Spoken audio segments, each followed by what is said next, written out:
dans cette vidéo, on va voir maintenant la gestion du multicam qui est quand même véritablement un des très gros points forts d'Avid. Donc le multicam, comment ça se passe? On voit que ici j'ai 4 rushs qui sont enregistrés en même temps. Et oui, c'est à nouveau moi. Donc, dans un premier temps, soit il y a une possibilité, par exemple quand on fait du concert ou du théâtre, des captations, d'avoir un timecode identique sur toutes les caméras. Ça, c'est une première chose, c'est évidemment l'idéal, puisqu'on va voir qu'on peut les synchroniser par timecode. Quand ce n'est pas le cas, il faut évidemment faire un clap comme c'est fait ici. Donc, la petite chose qu'on a déjà vue ensemble, qui est le toggle source record in timeline, peut nous servir ici, puisque là, on va voir que voilà, je vois en plus au niveau de la waveform où est mon clap.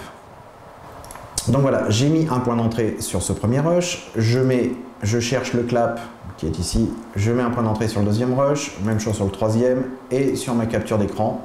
Une fois qu'on a fait ceci, je vais sélectionner tous mes clips, faire un Shift commande G pour grouper mes caméras.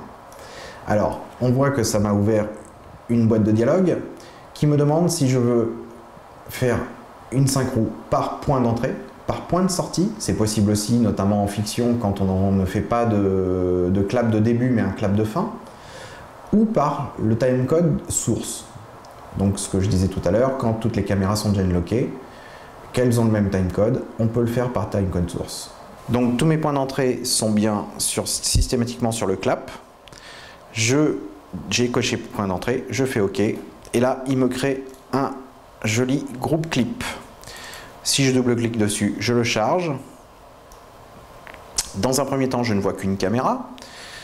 Je peux évidemment changer de caméra à l'intérieur, c'est très bien, mais ce n'est pas tout à fait ce que je veux. Ce que je veux, c'est voir mes 4 caméras. D'où l'intérêt de passer dans le mode 4 caméras affichées, donc que j'ai paramétré sur mon clavier. Et là, effectivement, si je fais rouler, je m'aperçois que tout va bien, mes caméras sont synchronisées. Je peux mettre plus que 4 caméras, bien évidemment. Ça marcherait avec 2, ça marcherait avec 3, 4, 5, 6, 7, 8 et même 9. Et là, j'ai choisi de splitter mon écran en 4. J'ai le choix entre 4 ou 9. Là, j'ai 4 caméras, je le split en 4. Une fois que j'ai fait ceci, je mets un point d'entrée n'importe où, un point de sortie n'importe où, juste pour la démonstration. Et je vais faire un point de montage. Je vais le mettre dans groupe, comme ça, ce sera très clair. Maintenant, j'ai plus besoin de cette fenêtre, je la pousse. Et maintenant, j'ai mon screenshot.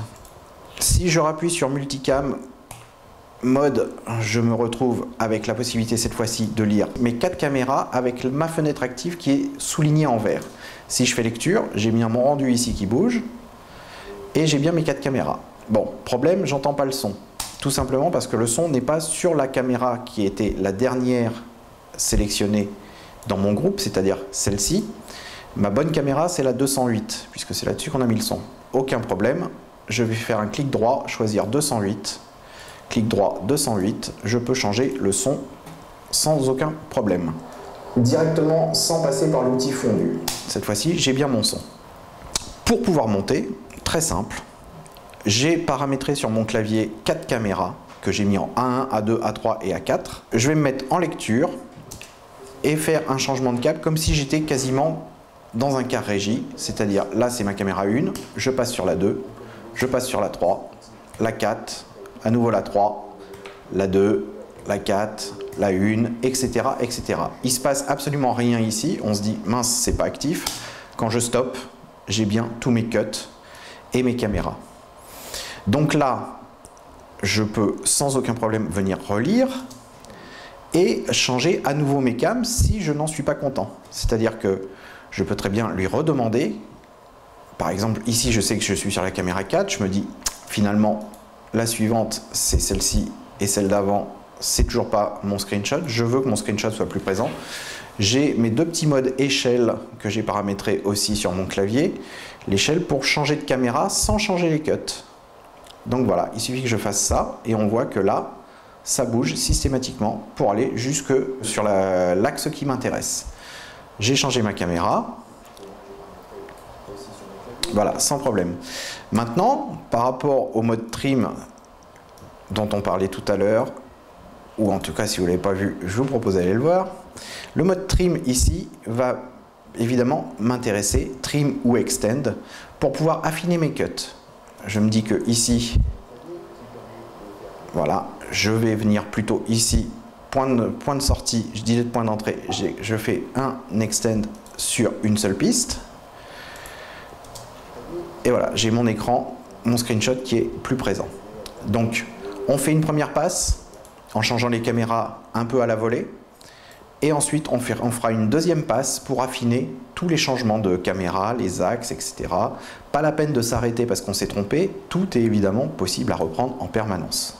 Alors, ce pourquoi je trouve que ce mode multicam reste vraiment très bien fait chez Avid par rapport aux autres, c'est que voilà, au niveau de l'ergonomie, c'est extrêmement simple de grouper les caméras jusqu'à 9 et ensuite de venir changer à la volée toutes mes caméras. Alors, on a vu qu'on pouvait les changer avec, en l'occurrence sur mon clavier, A1, A2, A3, A4, mais je peux aussi venir les changer tout simplement en cliquant